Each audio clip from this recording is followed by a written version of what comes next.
सन 95 में यूपी में सीएम कौन बना था? बता सकते हो? तीनों में से तीन। महात्मा गांधी जी ने 3 बंदर बताए, तो मैं इन्हें को 3 बंदर की उपाधि दे रहा हूँ। 1 2 3। हमें सन 95 की घटना बताओ। और उसमें आज वो गृह मंत्री इस्तीफे की बात कर रहे हैं कि इस्तीफा दीजिए। अपने गृह मंत्री के बारे में भी सोचते हैं ना, अपने गृह मंत्री के बारे में भी सोचते हैं ना, जो कहते हैं तुम इस्तीफा दे, जो बम विस्फोट हो गया तुम कपड़ा क्यों बदल लिया। तो ये सब कांग्रेस की दिखाने का कुछ और करने कुछ। अब देश की जनता ने इनको नकार चुका है, ये बौखला रहे हैं, इसलिए बाबा साहब के वो फोटो लेकर के जाते हैं, पर देश की जनता इनको नकार। कुछ नहीं होने वाला इन सबसे, कुछ नहीं होने वाला कह रहे हैं। सबसे पहले बाबा साहब की फोटो के साथ जो छेड़छाड़ करी है वो इनको पता है बीजेपी के आईटी सेल ने क्या करा। आज जितने भी कांग्रेसी हमारे विपक्षी दल थे बाबा साहब की फोटो लेके संसद में पहुंचे, उसके साथ सबसे पहले छेड़छाड़ करके उन्होंने बाबा साहब अम्बेडकर की फोटो हटा के उसके पीछे जॉर्ज सोरोस की फोटो लगाई है। क्या ये उनका सबसे बड़ा अपमान है या नहीं है? हाँ या ना? अगर इस तरह के किसी ने किया तो मैं इसका समर्थन नहीं करता, मैं इसका विरोध करता हूं। लेकिन सुन लो, बाबा साहब भीमराव अंबेडकर के फोटो लेकर के आप संसद में जाकर के क्या दिखाना चाहते हो? कौन सी चेहरा दिखाना चाहते? आपकी असली चेहरा, आपकी नकली चेहरा बनना हो चुका है, जो आपको हरियाणा से लेकर महाराष्ट्र तक खदेड़ के भेज दिया, फिर भी आपने दिखाना चाहते हो। फोटो क्यों लेकर के कह रहे हैं? फोटो इसलिए लेके गए, संविधान निर्माता हैं, वो ये दिखाना चाहते हैं कि ये संविधान जो आज बना हुआ है ये इन्हीं की देन है। ये संसद भवन जिसमें आज आप खड़े होकर शोर मचा रहे हो, जिसमें आज खड़े होकर उसका अपमान कर रहे हो, ये संसद में जो कानून बनती है बाबा साहब की ही देन है। संसद के निर्माता, संविधान के निर्माता बाबा साहब हैं, उन्हें याद दिलाना चाह रहे थे, इसलिए उनकी फोटो लेके गए। बिल्कुल लेके जानी चाहिए। हम संविधान का सम्मान करने वाले व्यक्ति हैं, तो संविधान का भी सम्मान करेंगे, साथ साथ बाबा साहब का भी सम्मान करेंगे। सीधी सी बात है। अगर हम संविधान को नहीं मानते तो हम बाबा साहब को भी नहीं मानते। सीधा सा, दोनों एक दूसरे के पूरक है, दोनों एक दूसरे के पर्याय हैं।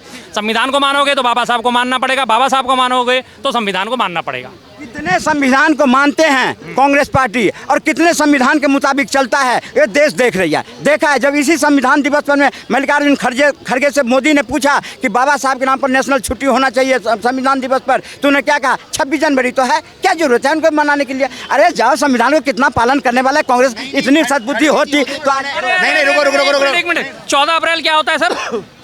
14 अप्रैल छुट्टी होती है नहीं होती है? क्यों? तो इसलिए कि उन्होंने जो गुलाब के फूल जो नेहरू जी देते हैं वो रहना चाहिए, लेकिन उनके नाम पर में छुट्टी नहीं होना चाहिए। छुट्टी होती है नहीं होती? सार्वजनिक अवकाश होता है नहीं होता? अम्बेडकर जयंती मनाई जाती है नहीं मनाई जाती? बाबा साहब के नाम पे जब 14 अप्रैल को छुट्टी होती है तो फिर बताइए क्या गलती रह गई?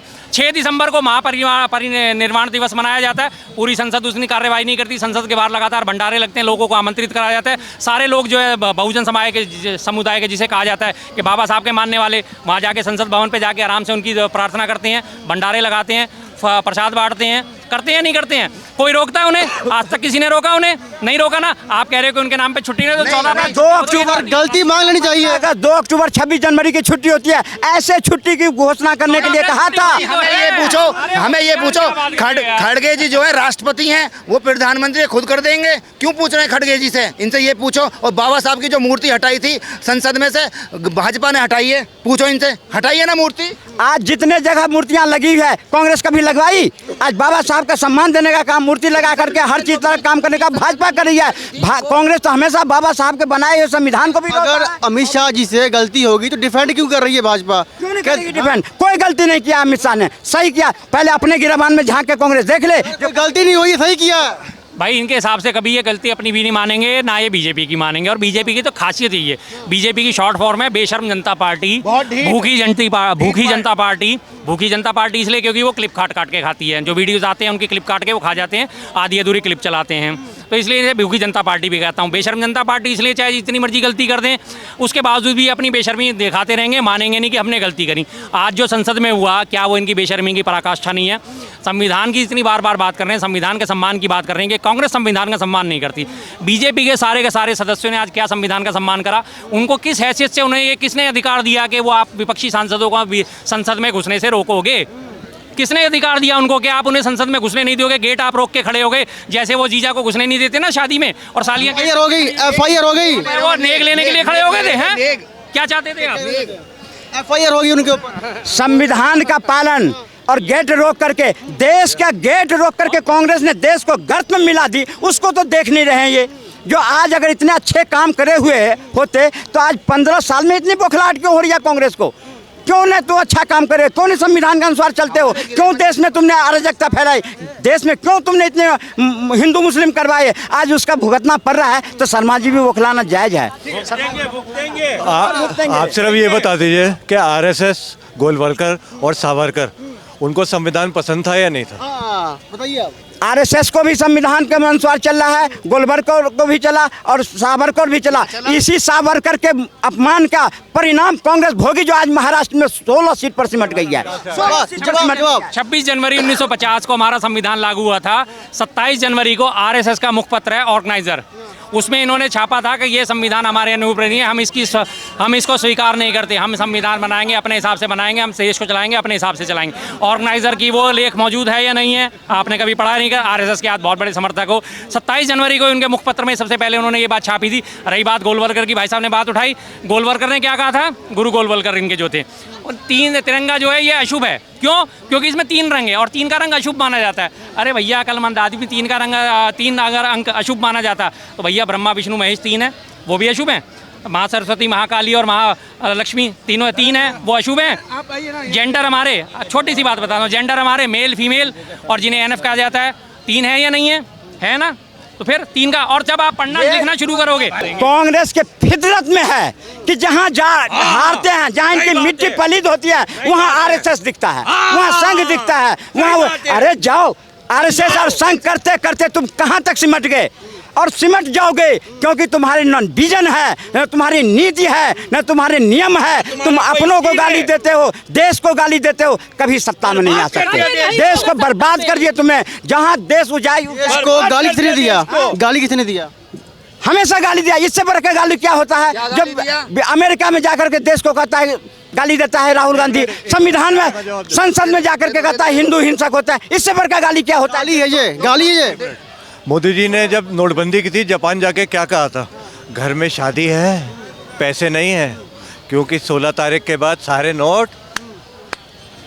ये गाली नहीं है, जनता का मजाक उड़ाया था। ये गाली की बात करें, साउथ कोरिया का बयान आपको याद है 2015 का, कि भारत में पैदा साउथ कोरिया, भारत में पैदा होना जो है अपमानजनक है। लोग कहते हैं अरे भाई मैं किस देश में पैदा हो गया। ये मोदी जी ने बोला है, नहीं बोला 2015 में? मोदी जी ने 2015 में नहीं बोला, कोरिया में नहीं बोला। अभी निकालो वीडियो। मैं छोटी सी बात रखना चाहता हूँ, रख सकता हूँ? हाँ। आज सबसे बड़ी चर्चा चल रही है भीमराव अम्बेडकर की जी की, और अम्बेडकर जी को भाजपा के अमित शाह जी ने कुछ कह दिया होगा, कुछ कह दिया होगा, बहुत कुछ कहा है। अरे सुन दो, बहुत कुछ कहा है। सन 95 में यूपी में सीएम कौन बना था, बता सकते हो? तीनों में से 3। महात्मा गांधी जी ने 3 बंदर बताए, तो मैं इन्हें को 3 बंदर की उपाधि दे रहा हूँ। 1, 2, 3। हमें सन 95 की घटना बताओ, और उसमें एक सन 95 कल की ना पता क्या कहा उसने, सन 95 की पूछ रहा है। सन 95 में 3 जातियों को सीधा सीधा बहन मायावती जी ने कहा था, तिलक और तराजू, तिलक और तराजू और तलवार। अच्छा, ये 3 जाति होगी। अरे मेरी बात सुनिएगा पहले, मेरी बात को मैं बोलने के लिए कह रहा हूँ। भारत देश में जहाँ भी हिंदू रहा होगा, या ब्राह्मण हो, या वो ठाकुर हो, या वो क्षत्रिय हो, ठीक, तीनों जातों के लिए कहा था बहन मायावती जी ने, और कितना अपमानजनक शब्द कहा था। उसमें तुम लोग क्या चुप बैठे थे? आज पार्टियां बीजेपी को घेरे घूम रही हैं कि उन्होंने इतना गलत बोल दिया। क्या सपा मुखिया मुलायम सिंह जी ने मायावती के साथ में कितना गलत काम किया था, वो भूल गए?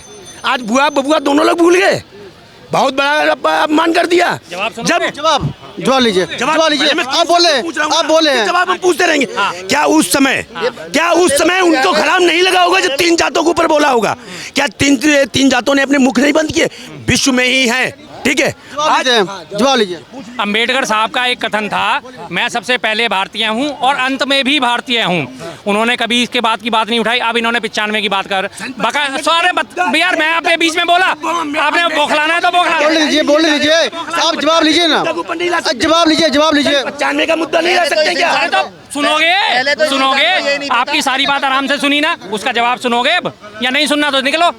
क्यों निकले? एक एक करके भाई एक एक करके 95 में जो उन्होंने बात कही थी सही बात कहा तुमने। है। मायावती जी ने बात बोली थी, तिलक तराजू और तलवार, इनको मारो जूते 4। मैं पूरा कर देता हूँ इसे, मुझे कोई शर्म नहीं आती किसी चीज़ को कहने में। बकायदा मायावती ने बात बोली थी, सत्य हत्याई, बहुजनों के बल पे सत्य हत्याई। आज उन्हीं मायावती जी की जिनकी तारीफ कर रहे हैं, जिनकी ये वकालत कर रहे हैं, उनके ये बता दो कि आज मायावती जी का एक भी ट्वीट आया है, एक भी उन्होंने फेवर में बोला कि अम्बेडकर साहब का अपमान हुआ? बोला उन्होंने मायावती जी? नहीं बोला ना, है नहीं बोला। अब दूसरी बात 95 की बात हो, वो एक जाति की बात थी। एक अरे आराम से यार, आराम से, थूको मत, आराम से बात करो, आराम से बात करो। और ये बात सिर्फ थी यूपी की, ये यूपी की। दौड़ गए, मुझे पता था दौड़ेंगे। अब इन्होंने बात 95 की उठा के एक प्रदेश की बात उठा दी थी।